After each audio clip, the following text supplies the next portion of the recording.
ಆತ್ಮೀಯರೇ ನಮಸ್ಕಾರ. ಹೇಗಿದ್ದೀರಿ? ನೋಡಿ, ಕಾಂತಾರದ ಟ್ರೇಲರ್ ರಿಲೀಸ್ ಆಗಿದೆ. ಕಥೆಯ ಕೆಲವು ಎಳೆಗಳನ್ನ ಬಿಟ್ಕೊಟ್ಟಿದ್ದಾರೆ. ನಾನು ನಿಮ್ಗೆ ಹೇಳ್ತೀನಿ, ಯಾಕಂದರೆ ರಿಷಬ್ ಶೆಟ್ಟಿ ಇದನ್ನು ತುಂಬ ಸಸ್ಪೆನ್ಸ್ ಮಾಡೋಕ್ಕೆ ಹೋಗಿಲ್ಲ ಅವರು. ನೀವು ನೆನಪಿರ್ಬೋದು, ಕಾಂತಾರದಲ್ಲಿ ಆರಂಭದ ಸೀನ್ ಏನಿದೆ, ದೈವ ಮಾತಾಡುವುದೋ ದೈವ ನರ್ತಕ ಮಾತಾಡುವುದೋ ಹಿಂದೆ ನಿರ್ಧಾರವಾಗಲಿ ಅಂತ ಹೇಳಿ ಶಿವನ ಅಪ್ಪ ಕಾಡಿನ ಮಧ್ಯೆ ಕಾಂತಾರದ ಸ್ಥಳಕ್ಕೆ ಹೋಗಿ ಮಾಯ ಆಗ್ತಾರಲ್ಲ, ಅಲ್ಲಿಂದಲೇ ಈ ಕತೆ ಆರಂಭ ಆಗುತ್ತೆ.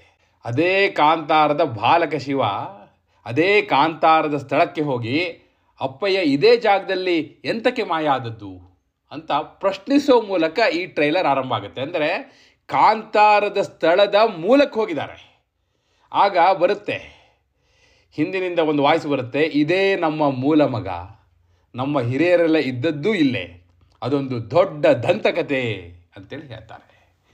ಎಂಥ ದಂತಕತೆ ಅಂದ ಕೂಡಲೇ ಕತೆ ಆರಂಭ ಆಗುತ್ತೆ. ಅಂದರೆ ಫ್ಲ್ಯಾಶ್ ಬ್ಯಾಕಲ್ಲಿ ತೆಗೆದುಕೊಂಡು ಹೋಗಿದ್ದಾರೆ. ಇಡೀ ಸಿನಿಮಾನ ಬಹುತೇಕ ಪಾರ್ಟನ್ನು ನೀವು ಫ್ಲ್ಯಾಶ್ ಬ್ಯಾಕಲ್ಲಿ ನೋಡ್ತೀರಿ. ಸಹಜವಾಗಿ ಫ್ಲ್ಯಾಶ್ ಬ್ಯಾಕಲ್ಲಿ ಹೋಗ್ಬೇಕು, ಯಾಕಂದರೆ ಇದು ಸೀಕ್ವೆಲ್ ಅಲ್ಲ, ಇದು ಹಿಂದಿನ ಕಥೆಯನ್ನು ಹೇಳ್ತಾ ಇದ್ದಾರೆ, ಹಳೆ ಕಥೆಯನ್ನು ಹೇಳ್ತಾ ಇದ್ದಾರೆ. ಮತ್ತು ನಿಜವಾದ ಕತೆ ಆರಂಭ ಆಗೋದು ಯಾವಾಗ ಅಂದರೆ, ನೋಡಿ, ಒಂದು ಡೈಲಾಗ್ ಬರುತ್ತೆ, ಯಾವಾಗೆಲ್ಲ ಮನುಷ್ಯ ಅಧರ್ಮದ ಕಡೆ ಸಾಗುತ್ತಾನೋ ಆಗ ಧರ್ಮ ಕಾಪಾಡಲಿಕ್ಕೆ ಶಿವದೇವರು ಗಣಗಳನ್ನ ಕಳಿಸ್ತಲೇ ಇರ್ತಾರೆ ಅಂಥೇಳಿ ಒಂದು ಡೈಲಾಗ್ ಬರುತ್ತೆ. ಅದು ರಿಷಬ್ ಶೆಟ್ಟಿ ವಾಯ್ಸಲ್ಲಿ.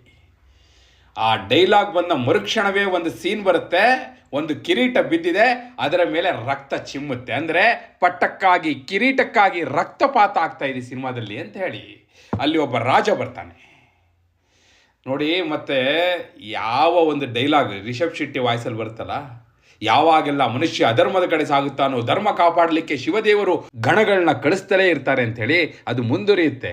ಆ ಎಲ್ಲ ಗಣಗಳು ಬಂದು ನೆಲೆಸಿದ್ದು ಈ ಪುಣ್ಯ ಮಣ್ಣಿನಲ್ಲಿ ನೋಡಿ. ಮತ್ತು ಅದ್ರ ಜೊತೆಗೆ ಬರುತ್ತೆ, ಕಾಂತಾರದ ಒಳಗೆ ಯಾವತ್ತೂ ಹೋಗಬೇಡಿ ಮಕ್ಕಳೇ, ಅಲ್ಲಿ ಬ್ರಹ್ಮರಾಕ್ಷಸ ಇದ್ದಾನೆ ಅಂತೆ. ಈಗ ರಾಜನ ಕಡೆ ಟರ್ನ್ ಆಗುತ್ತೆ. ರಾಜ ಹೇಳ್ತಾನೆ, ಆ ಕಾಡಲ್ಲಿ ಎಂಥ ಮಣ್ಣು ಸಹ ಇಲ್ಲ, ಎಲ್ಲ ಬರೀ ಕತೆ ಅಂತೇಳಿ. ಅಂದರೆ ಆತ ದೈವವನ್ನು ನಂಬದ ರಾಜ, ಅಧರ್ಮಿ ರಾಜ. ಆ ಅಧರ್ಮಿ ರಾಜನ ವಿರುದ್ಧ ಬಂಡೆದ್ದ ಬುಡಕಟ್ಟು ಜನಾಂಗದ ಬಂಡುಕೋರನೇ ಈ ಸಿನಿಮಾದ ನಾಯಕ. ನೋಡಿ, ಇಲ್ಲಿ ನಿಜವಾದ ಕತೆ ಶುರುವಾಗೋದು. ರಾಜನ ಹಪಹಪಿ ಯಾವುದಕ್ಕೆ ಅಂದರೆ ಸಾಮ್ರಾಜ್ಯವನ್ನು ವಿಸ್ತರಿಸಬೇಕು, ಜನರಿಂದ ಕರವನ್ನು ತೆರಿಗೆಯನ್ನು ಕಿತ್ಕೊಳ್ಬೇಕು. ಅದಕ್ಕೆ ನಾನು ಹೇಳಿದ್ದು ಆತ ಅಧರ್ಮಿ ರಾಜ ಅಂಥೇಳಿ. ಹಾಗೆ ತನ್ನ ರಾಜ್ಯ ಅಷ್ಟೇ ಅಲ್ಲದೆ ಸುತ್ತಮುತ್ತಲ ಸ್ಥಳಗಳಿಂದಲೂ ಕೂಡ, ಗಡಿಯಲ್ಲಿದ್ದವರು, ಕಾಡಲ್ಲಿದ್ದವರು, ಕಾಂತಾರದಲ್ಲಿದ್ದವರಿಂದಲೂ ಕೂಡ ಆತ ಪಾಲನ್ನು ಪಡೆಯುತ್ತಿದ್ದ. ಅದರ ವಿರುದ್ಧ ಬಂಡೆದ್ದವನು, ಆತನ ಅಧರ್ಮದ ವಿರುದ್ಧ ಬಂಡೆದ್ದವನು ಈ ಸಿನಿಮಾದ ನಾಯಕ.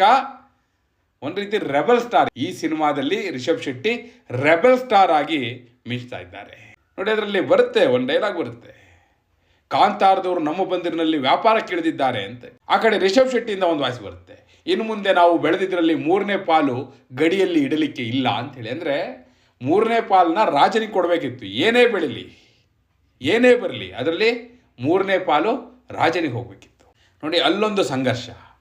ಕೇವಲ ಅಧರ್ಮಿ ರಾಜನ ವಿರುದ್ಧ ಬಂಡೆದ್ದಂಥ ಬಂಡುಕೋರ ನಾಯಕ ಕೇವಲ ಅಧರ್ಮದ ವಿರುದ್ಧ ಅಷ್ಟೇ ಅವನ ಸಣ್ಣಸಾಟ ಅಲ್ಲ, ಅಲ್ಲಿ ಮತ್ತೊಂದು ಆಯಾಮ ಬರುತ್ತೆ. ಆಗ ಬರೋದೇ ರುಕ್ಮಿಣಿ ವಸಂತ್, ನಾಯಕಿ. ಆಕೆ ಆ ರಾಜನ ತಂಗಿಯ ಹಾಗೆ, ಅಂದರೆ ಯುವರಾಣಿ ಅಂತೇಳಿ ಅದರಲ್ಲಿ ಹೇಳ್ತಾರೆ. ಒಂದು ಡೈಲಾಗ್ ಬರುತ್ತೆ, ನಮ್ಮ ಯುವರಾಣಿ ಜೊತೆ ಇರೋದು ನೋಡಿದ್ರೆ ನಿಮ್ಮ ಸಿಂಹಾಸನದ ಮೇಲೆ ಕೂರುವಂತೆ ಕಾಣ್ತಾ ಇದೆ ಅಂತೇಳಿ ಒಂದು ಡೈಲಾಗ್ ಬರುತ್ತೆ. ಅಂದರೆ ಆ ರಾಜನ ತಂಗಿ ಹಾಗೂ ಈ ಬಂಡುಕೋರರ ನಾಯಕ ಅವರ ನಡುವೆ ಪ್ರೇಮಾಂಕುರ ಆಗಿರುತ್ತೆ. ಬಹುಶಃ ಅದೇ ಕಾರಣಕ್ಕಾಗಿ ಆ ರಾಜನ ಬಾಯಲ್ಲಿ ಒಂದು ಡೈಲಾಗ್ ಬರುತ್ತೆ, ಕುಲಕ್ಕೆ ಅಂಟಿದ ಕಳಂಕವನ್ನು ಕಾಂತಾರದವರ ರಕ್ತದಿಂದ ತೊಳಿತೇನೆ ಅಂತ ಹೇಳಿ. ಅಂದರೆ ಕಾಂತಾರದವ್ರನ್ನೆಲ್ಲ, ಕಾಂತಾರ ಅನ್ನೋದು ಆ ಸ್ಥಳ, ಆ ಕಾಡಿನ ಮಧ್ಯದ ಸ್ಥಳದಲ್ಲಿ ವಾಸ್ತಾ ಇರೋರು. ಸೊ ಅವ್ರನ್ನೆಲ್ಲ ಮುಗಿಸ್ಲಿಕ್ಕೆ ಹೊಡ್ತಾನೆ ರಾಜ. ಆಗ ನಡೆಯುವಂಥ ಸಂಘರ್ಷ, ಆಗ ನಡೆಯೋ ಯುದ್ಧ. ಮತ್ತು ಗುಳಿಗ ದೈವದ ಪೋರ್ಷನ್ ಕೂಡ ಇದರಲ್ಲೂ ಇದೆ. ಅದು ಭಯಂಕರವಾಗಿದೆ, ಅದನ್ನು ಅವ್ರು ಜಾಸ್ತಿ ಬಿಟ್ಕೊಟ್ಟಿಲ್ಲ. ಗುಳಿಗನ ಪೋರ್ಷನ್ ಇದೆ ಅನ್ನೋದು ಮಾತ್ರ ಇದೆ. ಗುಳಿಗ ಅನ್ನುವ ಒಂದು ವಾಯ್ಸ್ ಬರುತ್ತೆ.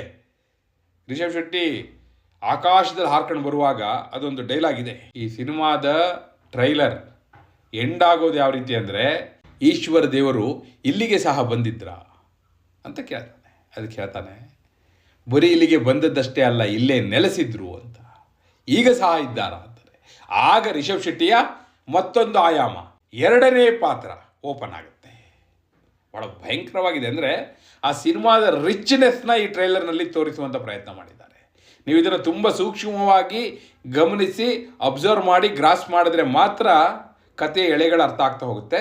ಅಂದರೆ ಈ ಹಿಂದೆ ರಾಜನ ಕಾಲದಲ್ಲಿ ಏನೆಲ್ಲ ಆಗಿತ್ತು, ಏನೆಲ್ಲ ಅನ್ಯಾಯಗಳಾಗಿತ್ತು, ಅದನ್ನೆಲ್ಲ ಹೇಳ್ಕೊಂಡು ಬಹುಶಃ ಅದೇ ರಾಜ ಮುಂದೆ ನೆಮ್ಮದಿ ಕಳ್ಕೊಳ್ಳೋದೇನೋ ಅಂತಿರ್ಬೋದು. ನೆಮ್ಮದಿ ಕಳೆದುಕೊಂಡು ಆ ನೆಮ್ಮದಿಯನ್ನು ಹುಡುಕಿಕೊಂಡು ಅಲ್ಲಿಗೆ ಬರೋದು, ಅಲ್ಲಿ ದೈವ ಪಂಜುರ್ಲಿ ಬೇಕು ಅಂತ ಕೇಳೋದು, ಈ ರೀತಿಯ ಕನೆಕ್ಷನ್ ಕೊಟ್ಟ ಹಾಗೆ ಕಾಣಿಸ್ತಾ ಇದೆ.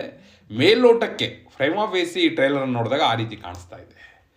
ಒಂದು ರೀತಿ ಕೆಲವು ಸೀನೆಲ್ಲ ಬಾಹುಬಲಿ ಲೆವೆಲ್ಗೆ ತೆಗೆದ ಹಾಗೆ ತೋರಿಸಿದ್ದಾರೆ. ಆ ರಿಚ್ನೆಸ್ ಕಾಣಿಸ್ತಾ ಇದೆ. ಪ್ರಯತ್ನ ಮಾಡಿದ್ದಾರೆ, ಭಾಳ ಎಫರ್ಟ್ ಹಾಕಿದ್ದಾರೆ. ಒಂದು ಅದ್ಭುತವಾದ ಕಲಾಕೃತಿಯನ್ನು, ಕಾವ್ಯವನ್ನು ಸೃಷ್ಟಿಸುವಂಥ ಪ್ರಯತ್ನ ಸ್ಪಷ್ಟವಾಗಿ ಗೋಚರಿಸ್ತಾ ಇದೆ.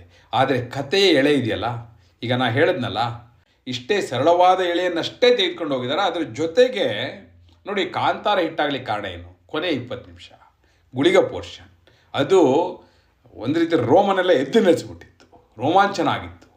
ಸೊ ಆ ರೀತಿಯ ಕಂಟೆಂಟ್ ಏನಿದೆ ಇದರಲ್ಲಿ.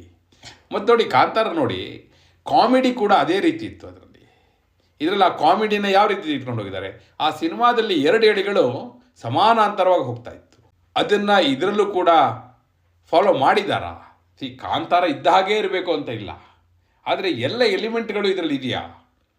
ನೀವು ನೋಡಿದ್ರೆ, ಟ್ರೈಲರ್ ನೋಡಿದ್ರೆ ಬರೀ ಸಂಘರ್ಷ, ಯುದ್ಧ ಇದೇ ಬಹಳ ಢಾಳಾಗಿ ಗೋಚರಿಸ್ತಾ ಇದೆ.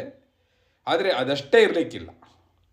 ರಿಷಬ್ ಶೆಟ್ಟಿಯವರು ಎಳೆಯನ್ನು ಬಿಟ್ಟುಕೊಟ್ಟಿರ್ಬೋದು, ಆದರೆ ಸಿನಿಮಾದ ಹಲವು ಲೇಯರ್ಸ್ ಇರುತ್ತಲ್ಲ, ಪದರಗಳಿರುತ್ತಲ್ಲ, ಅದನ್ನು ಬಿಟ್ಟುಕೊಟ್ಟಿಲ್ಲ. ಸಾಕಷ್ಟನ್ನು ಕಟ್ಟಿಟ್ಕೊಂಡಿದ್ದಾರೆ.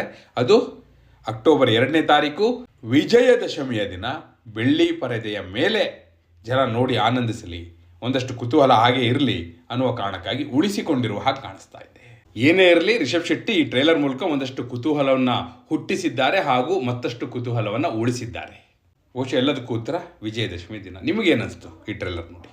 ಹಾಗೂ ನಾನು ಏನು ಗೆಸ್ ಮಾಡಿದ್ದೀನಲ್ಲ, ಕಥೆಯ ಎಳೆ ಇದೇ ದಾಟಿಯಲ್ಲಿ ಹೋಗಿರಬಹುದಾ? ಬಹುಶಃ ಗುಳಿಗನ ಪೋರ್ಷನ್ ಏನಾದರೂ ಹೆಚ್ಚಿಗೆ ಇದ್ದದ್ದೇ ಆದರೆ ಅದನ್ನು ಯಾರೂ ಗೆಸ್ ಮಾಡಲಿಕ್ಕೆ ಸಾಧ್ಯ ಇಲ್ಲ ಯಾವ ರೀತಿ ಇರ್ಬೋದು. ಯಾಕಂದರೆ ಗುಳಿಗನ ಕಥೆ ಇದೆಯಲ್ಲ, ಭಾಳ ದೊಡ್ಡದಿದೆ, ಅದು ಭಾಳ ದೊಡ್ಡ ಕಥೆ. ಸೊ ಅದನ್ನು ಯಾವ ರೀತಿ ತೆಗೆದುಕೊಂಡು ಹೋಗಿದ್ದಾರೆ ಅನ್ನೋದು ಒಂದು ಪ್ರಶ್ನೆ ನನಗೆ ಈ ಟ್ರೈಲರ್ ಹುಟ್ಟಿಸಿದೆ. ಮತ್ತು ರಿಷಬ್ ಶೆಟ್ಟಿಯ 2ನೇ ಪಾತ್ರದ ಆಯಾಮ ಟ್ರೈಲರ್ನ ಕಟ್ಟ ಕಡೆಯಲ್ಲಿ ಬರುತ್ತಲ್ಲ, ಅದನ್ನು ಕೂಡ ಬಿಟ್ಕೊಟ್ಟಿಲ್ಲ. ಬಹುಶಃ ಇಡೀ ಸಿನಿಮಾದ ಶಕ್ತಿ ಇರೋದೇ ಆ ಪಾತ್ರದಲ್ಲಿ ಅಂತ ನಾನು ಭಾವಿಸಿದ್ದೀನಿ. ನೀವು ಕೂಡ ಹಾಗೆ ಭಾವಿಸ್ತೀರಾ? ಟ್ರೈಲರಲ್ಲಿ ನಾವೇನು ನೋಡಿದ್ದೀವಿ ಅದಷ್ಟೇನಾ, ಅಥವಾ ಅದನ್ನು ಮೀರಿದ್ದು? ಬಹುಶಃ ಏನು ತೋರಿಸೇ ಇಲ್ಲ ಇದರಲ್ಲಿ, ಅಷ್ಟರ ಮಟ್ಟಿಗೆ ಉಳಿಸಿಕೊಂಡಿದ್ದಾರೆ ರಿಷಬ್ ಶೆಟ್ಟಿ ಅಂತ ನೀವು ಭಾವಿಸ್ತೀರಾ? ನಿಮ್ಮ ಅಭಿಪ್ರಾಯವನ್ನು ಕಮೆಂಟ್ ಮೂಲಕ ತಿಳಿಸಿ. ಹಾಗೆ ನೀವಿನ್ನು ಪಬ್ಲಿಕ್ ಫಸ್ಟ್ ಚಾನಲ್ನ ಸಬ್ಸ್ಕ್ರೈಬ್ ಮಾಡಿಲ್ಲ ಅಂದರೆ ಈಗಲೇ ಸಬ್ಸ್ಕ್ರೈಬ್ ಮಾಡಿ. ಧನ್ಯವಾದ.